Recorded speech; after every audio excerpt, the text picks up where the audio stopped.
오늘은 호세아서 7장과 8장의 말씀을 가지고 하나님의 기다림이라는 제목으로 말씀을 나누겠습니다.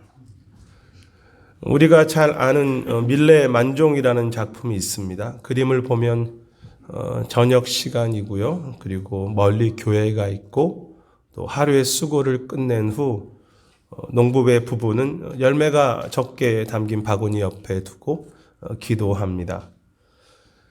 밀레라는 작가는 농부의 삶을 그리기를 좋아했는데요. 밀레 스스로가 이 그림에 대해서 설명하면서 농부로서 힘들게 농사일을 했지만 이제 교회에서 당시 하루에 3번 이렇게 종소리가 울릴 때마다 그때 기도했던 또 할아버지 때, 또 부모님 때를 생각하면서 이제 그 그림을 그렸다고 했습니다. 참 귀하고 또 은혜롭고 또 평온한 모습입니다.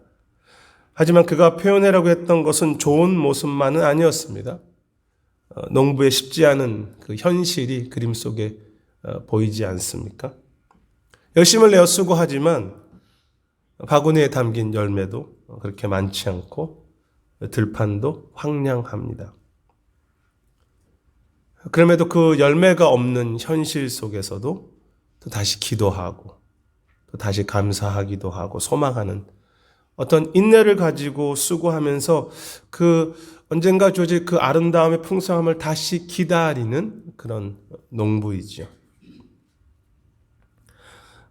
사람들은 이 시대는 인내와 기다림이 사라진 시대라고 말합니다. 이번에 세미나에서 한 선교사님을 만나 뵀는데 그분이 이렇게 세계를 여러 곳을 다녀보니까 전기 스위치를 켜면 바로 전기가 나오고 수도꼭지를 틀면 바로 물이 나오는 나라가 세상에 그렇게 많지 않다고 합니다. 물론 이제 우리가 아는 나라들은 다 그렇게 돼 있지만 사실 전 세계적으로 봤을 때 전기도 왔다 갔다 하고 또 물도 제한적으로 주는 나라가 많다고 합니다.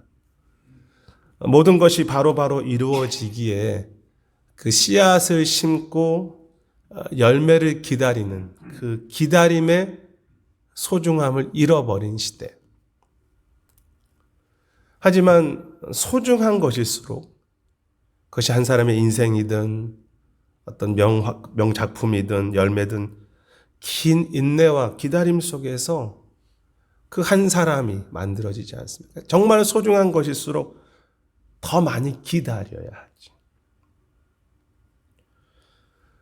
그리고 하나님은 이스라엘이 너무 귀하고 또 한 사람 한 사람이 사실은 너무나 위대한 작품이라는 것을 알고 계셨기 때문에 하나님은 기다리시고 또 인내로 또 기다리시는 것을 볼 수 있습니다. 그 하나님의 긴 기다림과 인내가 호세아 전체에 나타나고요. 그리고 오늘 본문인 7장과 8장에도 그런 하나님이 포기하지 않는 소망의 기다림을 발견하게 됩니다. 호세아서 7장부터 이제 14장까지는 남쪽 유다와 북쪽 이스라엘 중에서도 특히 북쪽 이스라엘의 잘못에 대한 하나님의 경고와 하나님의 책망을 담고 있습니다. 그래서 7장 1절에서 보시면 에브라임과 사마리아라고 하는 그런 말씀이 나오는데요. 에브라임, 사마리아 다 북쪽 이스라엘을 의미합니다. 그런데 아시는 것처럼 남쪽 유다도 문제가 많았지만 북쪽 이스라엘은 하나님께 돌아오는 것을 즉 변화되는 것을 계속 거절했던 사람들이었습니다. 이 반복된 잘못이라고 할까요? 그런 변하지 않는 모습을 설명하기 위해서 7장 4절부터 7절까지 해서 계속 나오는 하나의 예화가 당시의 지도자들을 달구어진 화덕, 이제 식지 않은 오븐이죠. 우리식으로 말하면. 그런 오븐, 계속 달구어진 오븐 같다는 그런 표현이 반복해서 나옵니다. 우리에게 쉽게 다가오는 예화는 아닌데요. 달구어진 화덕. 그것은 쉽게 말하면 어떤 식지 않은 오븐처럼 당시 지도자들이 지속해서 탐심과 악을 반복하며 살았다는 의미이죠. 당시 북쪽 이스라엘 역사를 보면 매우 불안정하여서 15년 동안 무려 왕이 5번이 바뀌고요. 왕을 죽이는 반정이라 그러죠. 반역이 4번이나 15년 동안에 일어납니다. 지속적으로 지도자들이 서로 죽이고 그 왕권을 쟁취하기 위해서 그렇게 싸우죠. 그런가 하면 7장 8절에서는 에브라임은 뒤집지 않은 전병빵 같다고 그렇게 말씀하십니다. 보통 이제 그 당시에 빵을 굽을 때는 적당한 시간에 뒤집어 주어야 하는데 뒤집어 주지 않아서 한쪽은 타고 한쪽은 설익는 모습. 그런 빵은 사실 먹을 수 없죠. 즉 어떤 변화를 계속 거부하기 때문에 결국은 사용될 수 없는, 귀하게 쓰임받을 수 없는 이스라엘의 모습을 말합니다. 달궈진 화덕, 뒤집지 않은 전병떡, 이 모든 것들이 참 지독할 정도로 변화되기를 거절하는 이스라엘의 모습을 말하고 있습니다.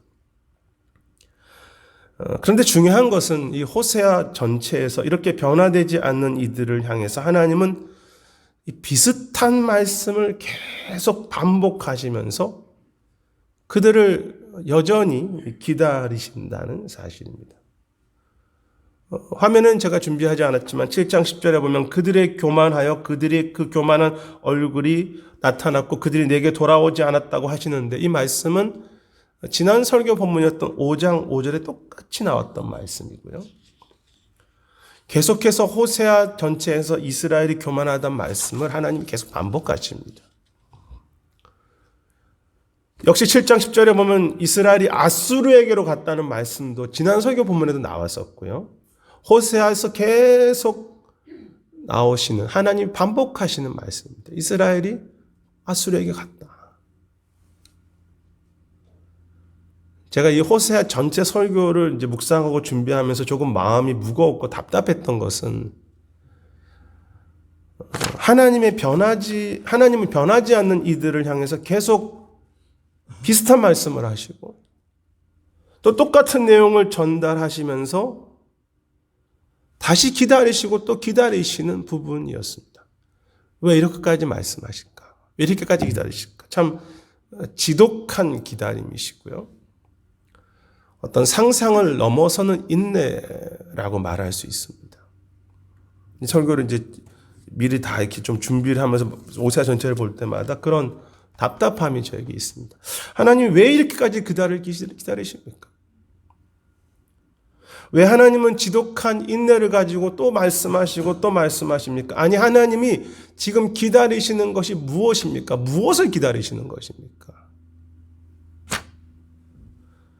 하나님이 왜 이렇게까지 기다리시고 또 무엇을 기다리는지 알 수 있는 어떤 힌트 같은 하나님 중요한 단어가 오늘 설교의 마지막 본문의 마지막인 8장 14절에 있는데요. 8장 14절에 보면 이스라엘은 자기를 지으신 이를 잊어버렸다고 그렇게 말하고 있습니다. 물론 하나님의 책망의 내용이지만 하나님은 이스라엘을 보실 때 그들은 내가 지은 자들이고 소중한 나의 사람들인데 나를 잊었다는 것이죠. 내가 지은 소중한 사람들. 근데 그들은 그 지으신 자를 잊어버렸다. 하나님께서 호세아 전체를 통해서 말씀하시는 강조하신 내용이 무엇입니까? 이스라엘이 그렇게 못되고 잘못되었지만 그들은 내 백성이라는 거죠. 너는 내가 지은 소중한 자라는 것이죠. 이스라엘은 하나님이 특별하게 지으신 자였습니다. 그래서 7장 15절에 하나님께서 내가 그들, 이스라엘입니다. 이스라엘의 팔을 훈련시켰다 라는 말이 나오는데요. 발을 훈련시켜서 연습시켜서 힘있게 했다라는 말이 나오는데 이것은 마치 아버지가 일단 어린 아이를 강하게 훈련시켜서 그 팔에 힘을 기를 수 있도록. 물론 군사적인 의미도 있지만 또 그 아버지가 후배를 가르치는 마음으로 훈련시켜주는 모습을 보여줍니다. 내가 지은 자들, 또 내가 직접 가르친 자들. 이스라엘은 원래 누구입니까? 하나님께서 지은 자들이며 세상의 축복의 통로가 되도록 부르신 존귀한 자들입니다. 하나님은 그들을 아버지처럼 지키셨고 그들에게 능력도 주셨고 기쁨도 주셨고 힘도 주셨죠. 아무 조건 없이 능력, 기쁨, 힘을 다 이미 주셨습니다. 하나님이 지으신 자이며 하나님의 능력과 기쁨이 함께하는 자, 그것이 이스라엘이라고 하는 그 나라와 그 백성들의 모습이었습니다. 왜 하나님이 기다리십니까? 그들이 원래 하나님이 지은 소중한 자들이기 때문에, 존귀한 자들이기 때문에 기다리시죠. 아니, 하나님이 무엇을 기다리시는 것입니까? 그들이 원래 그 지음 받았던 원래의 그 소중한 자리로, 그들이 가지고 있던 그 원래 존귀한 자리로, 그 원래 받았던 그 능력, 세상에 아무것도 없어도 하나님 한 분으로 인해서 기뻐할 수 있는 그 원래 조건 때문에 기뻐하는 백성들이 아니죠. 하나님 때문에 넉넉히 기도할 수 있는 그 원래 이스라엘로 돌아오는 것을 기다리시는 것입니다. 존귀한 자, 사명을 가진 자, 세상이 알 수 없는 기쁨이 있는 자, 그것으로 다시 돌아오기를 기다리시는 거죠. 여러분, 우리는 누구입니까? 우리는 하나님이 지으신 존귀한 자들입니다. 우리는 하나님의 자녀이고요. 우리 안에 세상이 감히 알 수 없는 그런 소중한 생명이 주어졌고, 우리를 이 땅에 보내시면서 하나님 다 우리 안에 사명을 주셨죠. 우리가 잘 깨닫든 못 깨닫든.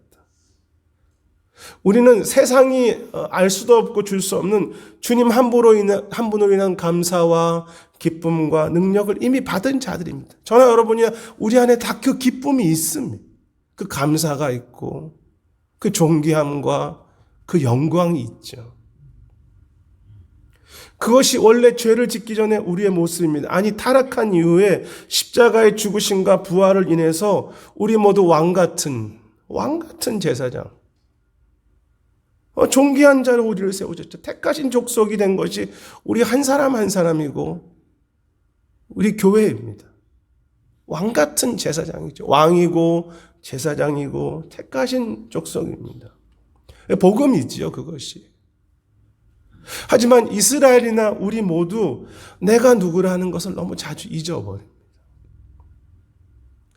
그 결과 하나님이 내 안에 주신 그 존귀함이 얼마나 크다는 것을 잊어버리고 그렇게 살아가면서 사람들로부터 조금 인정받지 못하면 우리 스스로를 자꾸 비교하거나 작아지는 그런 삶을 살아갑니다. 그러니까 섭섭해져. 나를 인정하지 않아주면. 그거 상관없이 존귀한 자들. 이스라엘은 이미 안전하고 이미 복 있는 자들이었습니다. 그런데 그들은 아수르에게 늘 가서 안전을 구합니다. 나를 좀 안전하게 해달라고. 그들은 수많은 우상을 세워서 자신들의 복을 구합니다. 그들 안에 이미 복이 있는 사람들인데. 안전. 내가 안전하게 사는 것. 돈이 필요하겠죠. 존귀한 것. 내가 인정받는 명예죠. 그리고 내가 즐거워할 수 있는 여러 가지 오락들, 기쁨. 그런 것을 복이라고 생각하면 이미 다 주셨던 것들인데, 나에게 이미 하나님으로 인해서 주어진 것들인데, 그것이 나에게 없다고 생각하면서, 그것을 복이라고 생각하면서, 그것을 때로는 아수르에게, 때로는 그들이 무역을 잘해서 얻은 그 물질에게 그들은 그것을 복이라고 생각하면서 구걸하고 살아갔습니다. 여러분, 무엇이 죄입니까? 내가 누구인지 잊어버리는 것이 죄이지. 내가 누구인지 잊어버리고 하나님이 주셨던 내 삶에서 존귀한 사명들, 그 기쁨들, 이것을 잊어버린 채 잠시 얻은 기쁨, 만족을 그 소중한 것과 바꾸어 살아가는 것이 죄입니다. 그리고 때때로는 스스로 비참해주기도 하고 또 좀 내가 다른 사람보다 더 가졌다고 교만해지는 거죠. 내가 누구인지 잊어버리고 원래 주셨던 기쁨, 영광, 너무나 소중한 것들이 많은데 그것이 원래 우리인데 우리를 잃어버리고 살아가는 것. 그리고 지속적으로 무엇인가 그것이 우상이든 내 만족이든 무엇인가를 내가 얻지 않으면 결코 만족할 수 없는 삶으로 살아가는 것이 성경에서 말하는 죄입니다. 물론 잘못된 행동도 죄이지만 내가 누구인지 잊어버리고 그 하나님이 주신 기쁨을 다른 기쁨으로 대체해가는 것을 죄라고 말합니다. 하지만 하나님은 너희는 그런 사람이 아니라고. 내가 지은 사람이라고. 너희가 얼마나 귀한지 아냐고. 우리를 그렇게 만들으셨기 때문에 포기할 수 없는 거죠. 그래서 다시 그 자리로 돌아오도록 기다리시고 또 기다리시는 것입니다. 너무나 귀한 사람들이기 때문에. 포기할 수 없는 사람들이기 때문에 원래 하나님과 사랑했던 그 자리로 돌아오기를 기다리시는 거죠. 마치 여러분, 탕자가 아버지를 떠나서 나갈 때 사실은 탕자는 다 갖고 있었죠. 아버지가 그에게 주었던 권세나 사실 아버지의 것이 그의 것이니까. 그런데 무언가 손에 짚기 위해서 나갔던 그 아들을, 그 존귀한 아들을, 그 귀한 아들이 다시 그 존귀한 자리로 올 때까지 계속해서 기다렸던 아버지처럼 이미 주신 그 존귀한 자리, 기쁨의 자리로 돌아오기를 기다리시는 하나님이십니다. 이 플로이드 맥글랑이라고 하는 분이 이제 아버지의 마음에 대해서 강의를 많이 하셨던 분인데요. 영어 제목은 Father, the Heart of God입니다. 이 책에 보면 하나님이 어떠신 분이신지를 여러 방면에서 설명을 해주는데요. 책에서 하나님의 아버지의 마음을 이야기할 때 가장 중요하게 강조하는 것이 하나님의 기다림입니다. 하나님의 인내이지. 그러니까 아버지에게서 가장 중요한 성품이 기다림이라는 것입니다. 아마 우리도 자녀들을 키워가면서 그런 마음이 있지 않습니까? 자녀들을 키워갈 때 부족한 자녀들을 사랑한다는 것이 기다려주는 거죠. 그런데 이 하나님은 그렇게 참 기다리시는 아버지신데 그 하나님은 인내하시며 기다리는 분이지만 그 하나님의 사랑과 용서의 모습이 결코 유약하거나 쉽게 타협하는 하나님은 아니라고 강조합니다. 책에서. 분명히 하나님은 기다리시지만 하나님은 그 누구보다 강하시고 능력의 왕이시다. 그분은 죄를 싫어하시며 두 마음을 품은 자들을 결코 참지 않으시는 하나님이시다. 흥미롭습니다. 참지 않으시는, 기다리시는 하나님. 무엇을 참지 않으십니까? 두 마음을 참지 않으시는, 기다리시는 하나님. 왜 기다리시는데 두 마음을 참지 않습니까? 그 죄가 하나님이 주신 그 존귀한, 소중한 능력 그런 것들을 다 가리우거나 빼앗기 때문이죠. 우리 마음이 하나님과 세상을 두 가지를 향했을 때 결국 하나님이 주신 소중한 것들을 다 빼앗아가기 때문에 하나님은 기다리시되 두 마음을 허용하지 않고 계속해서 돌아오기를 기다리시는 그런 사랑의 하나님이라는 것입니다. 우리는 저도 그렇지만 하나님 앞에서 내가 누구인지를 머리로는 알지만 삶 속에서 많이 놓칠 때가 많습니다. 우리를 향한 하나님의 마음과 생각의 크기를 잘 이해하지 못하고요. 그것을 너무 어떤 신학적이거나 이론적인 것으로 여기기 때문에 여전히 내가 무엇인가를 붙잡고 교만하거나 내 모습 때문에 실망하고 또 교만하고 절망합니다. 하지만 복음은, 성경 말씀은 우리가 그의 지으신 존귀한 백성이고 그의 기쁨과 능력을 빼앗지 못하도록 어떤 죄와 타협하지 않으시며 우리가 하나님의 그 존귀한 자리로 다시 돌아갈 수 있도록 끝까지 기다리시고 또 돌아오기를 다시 책망하고 또 기다리시는 그런 하나님이시죠.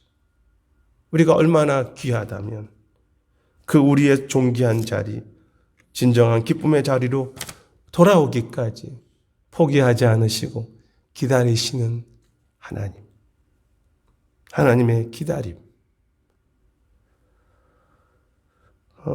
그렇다면 하나님의 그런 우리가 소중하기 때문에 기다리시고 다시 돌아오기를 기다리시는 하나님의 기다림의 모습은 어떤 것입니까? 어떤 하나님의 기다림입니까? 이 호세아 전체 속에서 그리고 오늘 본문 속에서 하나님의 기다림은 다른 성경도 마찬가지겠지만 이렇게 하늘에서 팔짱 끼고 계시면서 너희가 얼마나 잘해 보나 보자 이렇게 하는 기다림은 절대 아니라는 것을 알 수 있습니다. 어떤 멈추지 않는 수고를 하시면서 기다림이시라는 것을 볼 수 있게 되는데요.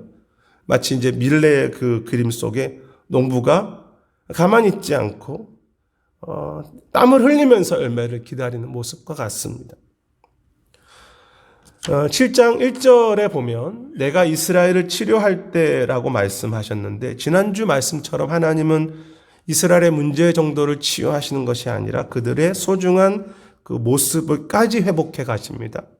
그런데 치료하려 할 때라고 하는 원래 단어의 의미는 내가 치료할 때마다라는 거라고 해석하는 것이 좀 더 정확합니다. 내가 그들을 치료하려 할 때마다. 그들이 듣지 않았다는 거죠. 이것은 반대로 말하면 한 번의 치료가 아니라 그 치료를 계속해서 반복해 가시는 하나님의 모습을 의미합니다. 지속적으로 반복해 가시는 것. 이런 하나님의 지속적이고 반복된 수고는 7장 13절에서 내가 그들을 건져주려 했다는 말씀에도 찾아볼 수 있는데 여기서 건져준다는 것은 구원한다는 이 말씀 역시 이 본문만이 아니라 호세아에서 계속 반복되는 말씀입니다. 내가 구원하려 한다. 내가 구원하였다. 내가 건져주었다. 사실 그들은 전혀 변화되지 않고 돌아오지 않고 있음에도 구원하시고 또 구원하시는 하나님. 어떻게 보면 좀 무의미해 보이는 치료이지 않습니까? 치료해도 또 병 가운데 들어가니까. 그래서 효과도 없고 좀 열매도 보이지 않는 그런 구원을 다시 베푸시는 하나님이죠. 마치 열매가 없는데 계속 기다리는 농부처럼. 어떤 하나님의 기다림입니까? 효과가 없어 보이는 은혜를 또 베푸시는 기다림. 흥미로운 것은 8장 4절에서 그들이 왕을 세웠으나 내게서 난 것이 아니라고 말씀하시는 부분인데요. 이 말씀이 어떤 의미입니까? 앞에서 말했던 것처럼 15년 동안 5번의 왕이 바뀌고 4번의 반역을 이루는 그 가운데 자기 스스로 왕이라고 생각하는 이스라엘의 왕들이 많았지만 사실은 내가 세운 왕이 아니다. 즉 하나님이 왕이시라는 거죠. 그리고 하나님은 그런 모습들을 보면서 내가 준비한 왕을 결코 포기하지 않고 다시 세우시겠다는 그런 하나님의 강력한 마음이 아니겠습니까? 그들이 계속 듣지 않지만 나는 계속 왕을 세울 것이다. 진정한 왕. 실제로 이스라엘 역사를 보면 이스라엘과 유다 나라는 망하지만 포로 기간 중에 하나님은 이스라엘의 왕의 가문을 보호하십니다. 그것을 이제 포로 기간 동안에 알 수 있고요. 또 포로 기한 이후에도 주님은 스룹바블이라는 지도자를 통해서 그 나라를 이어가게 하시는데 그는 다윗의 후손이고 훗날 메시아의 조상이 됩니다. 분명 이스라엘은 실패해 가고 있습니다. 말을 듣지 않았기 때문에. 당장은 실패해 보이지만 결국은 하나님은 이스라엘과 유다의 나라를 보존하시면서 진정한 왕을 세우시는 그런 하나님의 기다림의 수고이죠. 그리고 8장 12절에서 내가 그를 위하여 내 율법을 망가지로 기록하였으나 그들은 이상한 것으로 여겼다고 했습니다. 이 말씀도 다르게 보면 그들이 계속 거부하지만 내가 오늘까지 수많은 종류의 말씀들을 수많은 선지자들을 그들에게 보냈고 전달해왔다는 뜻이 아니겠습니까? 듣지 않은데 또 보내고 또 보내고 또 보내시. 하나님의 기다림과 그 수고는 당장 어떤 열매도 없어 보이고 그들 속에 변화도 보이지 않는 약해 보이는 구원과 치료와 말씀의 반복처럼 보입니다. 하지만 그 기다리시는 하나님의 반복된 말씀과 치료를 통해서 하나님의 그 뜻은요, 계속 이스라엘 역사 속에 깊어지고 하나님의 나라가 이 땅에 계속해서 명확해지는 것을 알 수 있습니다. 성경을 보면 그 실패를 반복하는 현실 속에서도 하나님의 언약이 더 깊어지고 새로운 언약을 분명하게 하시고 결국 메시아가 그리스도께서 이 땅에 오심으로 그 약속이 이루어지지 않습니까? 지루한 반복처럼 보여도 저같이 부족한 목회자는 하나님의 이 말씀을 보면서도 너무 그냥 반복처럼 보인다고 해도 그 가운데 하나님이 원래 주셨던 그 영광, 그 원래 주셨던 사명, 그들에게 주셨던 그 기쁨을 계속해서 더 새롭게 이루어 가시며 그 가운데 주님의 뜻과 나라를 완성해 가시는 하나님이죠. 그것이 복음이지 그것이 십자가이지 않습니까? 헛된 죽음처럼 보이지만 그것을 통해서 하나님의 역사가 이루어지는 것. 그러므로 하나님의 그 긴 기다림의 반복은 결코 무의미하지 않는 수고예요. 아니 어쩌면 그 반복이 꼭 필요한 역사이죠. 오랜 기다림의 수고를 통해서 귀한 하나님의 역사들이 이루어집니다. 그리고 그것은 호세아 선지자 본인도 마찬가지였습니다. 여러분 고멜을 사랑했지만 열매가 그의 삶에 별로 없었습니다. 계속 또 배신하는 그런 고멜. 또 그가 계속해서 이스라엘의 복음을 전했지만 이스라엘의 저 배는 변하지 않았습니다. 그래서 호세아 전체는 너무 오랜 기다림의 이야기면 반복된 수고처럼 보입니다. 하지만 호세아서 마지막 장에 가면 그 하나님의 승리에 대한 찬양과 축복으로 마치는 것을 볼 수 있습니다. 그래서 결국 그것들이 십자가를 향해 가는 소망의 길, 결코 무의미하지 않고 꼭 필요한 기다림의 반복이죠. 반복된 기다림의 수고는 결코 무의미하지 않습니다. 여러분 무엇이 은혜입니까? 오늘 행하시는 하나님 만 가지 말씀들, 그 뜻, 그 기다림은 너무 같은 것을 반복하시는 것 같고 미약해 보이고 하나님의 역사가 너무 작아 보여서 내가 빨리 해결하는 것보다 훨씬 못해 보이지만 하나님은 그 가운데에도 그 미약한 말씀처럼 보이는 그 약속 하나, 그 하나님의 치료하심과 그 손길을 통해서 하나님은 그의 나라를 이루시고 진정한 왕을 세워가시고 그들이 존귀한 백성으로 쓰임받을 수 있도록 결국 이스라엘의 그 속에 하나님의 신실한 일들이 이루도록 진정한 왕 같은 제사장들을 교회를 통해 세워가시지 않습니까? 오늘의 반복하신 일을 통해서 하나님의 뜻과 나라를 이루어 가시는 것. 그것이 은혜이죠. 그래서 우리도 호세아처럼 포기하지 않고 다시 그렇게 인내로 기다려갈 때 오늘의 우리의 반복된 기도, 오늘의 우리의 무의미해 보이는 수고들, 오늘의 우리의 반복된 예배와 찬양과 섬김을 통해서 주님은 주님의 새로운 일을 한 번도 멈추지 않고 그 일을 이루시고 완성해 가시는 것이죠. 저나 여러분이나 주 앞에 설 때까지 여러분도 그렇지 않습니까? 같은 반복된 기도, 같은 예배, 같은 순종, 같은 헌신을 계속 반복한다는 것은 결코 쉽지 않은 일이라고 생각합니다. 더군다나 이렇게 기도했으면 열매가 보여야 되는데 열매가 보이지 않거나 또 당장 내 눈에 보이지 않는 그 주 앞에 서는 날을 내가 깨어있는 마음으로 주 앞에 설 날을 기다리고 오늘을 기다리면서 사는 것은 사실 정말 저에게도 어려운 부분입니다. 하지만 그 하나님의 기다리심과 그 수고를 기억하면서 우리도 다시 반복해 갈 때 하나님께 모든 것을 좀 맡기고 결과를 맡기고 우리도 다시 소중한 것을 반복해 갈 때 하나님은 우리와 함께 기다리며 수고하셨어요. 우리 안에 이미 주셨던 그 기쁨, 그 존귀함, 그 풍성함을 계속 회복해 가시며 주님 앞에 섰을 때는 물론이고 이 땅을 사는 동안에도 주님의 뜻, 주님의 나라, 그것들이 이루어지는 비전, 감사, 사명을 우리 안에 분명하게 하시고 그것들로 우리 안에 기뻐하게 하실 것을 분명히 믿습니다. 우리 안에 그것들을 계속 경험하게 하시는, 우리도 함께 주 앞에 기다려갈 때 우리의 작은 반복을 귀하게 사용해 가시는 하나님이시죠. 우리의 반복된 수고를 통해서 그 원래의 걸작품, 그 기쁨, 그 종기를 이루시는 하나님의 반복된 수고의 기다림.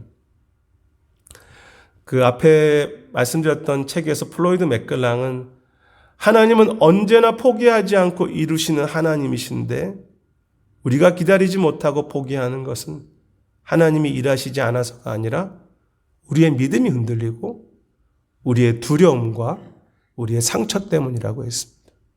그러면서 우리는 모든 것이 한 번에 다 이루어지기를 원하지만 그것이 기도이든 사역이든 하나님은 우리가 진정한 왕으로 살도록 진정한 존귀한 제사장의 삶을 사는 데까지 계속 우리를 만들어 가시고 인내로 우리 안에 일하시는 하나님이라고 강조하면서 우리가 때로 넘어지고 실패하더라도 다시 주 앞에 나갈 때 하나님은 늘 기다리시면서 우리를 다시 맞아주시고 우리 안에 그 소중한 원래의 것들, 그 선한 일을 끝까지 이루시고 완성하시는 것이 그것이 바로 하나님 아버지의 마음이라고 그렇게 말합니다. 농부는 그 작은 씨앗 속에 들어있는 그 위대한 생명력, 그 열매가 얼마나 위대한 모습으로 일어나는 그 작품이라는 것을 알기 때문에 오늘 힘들어도 다시 수고하고 그 씨앗을 다시 뿌리면서 기도하고 기다리는 것이죠. 세상의 농부도 그런데 진정한 농부이시고 우리의 삶의 주관자이신 하나님께서 끝까지 우리 안에 선한 일을 이루시고 또 기다리시며 또 완성해 가시지 않겠습니까? 하나님 말씀하십니다. 이스라엘은 원래 내가 지은 자이며 내가 그들을 가르친 아버지인데 그들은 불타는 화덕 같고 뒤집혀지지 않은 떡처럼 그들의 존귀함과 기쁨을 잊어버리고 우상들 앞에서 짧은 인생을 허비하는구나. 하나님이 또 말씀하십니다. 내가 다시 치료할 것이다. 내가 반복해서 건질 것이다. 내가 끝까지 그들의 팔을 연습시키고 내가 지속해서 그들에게 수만 가지 말씀을 끝까지 이야기할 것이다. 비록 열매가 없어 보여도 내가 다시 수고할 것이다. 그리고 나는 너희들의 그 수고를 헛되지 않게 하여서 너희를 분명 존귀한 삶, 사명으로 돌아가는 그 뜻을 이룰 것이며 그 기다림 속에 다시 회복되고 그들이 즐거워하며 열방이 돌아오는 것을 나는 기다릴 것이다. 그것을 이룰 것이다. 우리를 기다리시는 하나님. 또 우리는 하나님을 기다리죠. 그런 하나님의 기다림 앞에서 원래 우리 주신 그 기쁨과 사명으로 돌아갈 뿐이 아니라 그 기다림으로 우리도 세상을 좀 기다리고요. 형제들을 끝까지 수고하면서 축복할 수 있는 그런 기다림의 사람들. 그리고 주님이 다시 오실 그날을, 아니 내가 주 앞에 설 그날을 소망으로 기다릴 수 있는 우리 모두가 되시기를 주님의 이름으로 축원하겠습니다. 네, 기도하겠습니다. 하나님 감사합니다.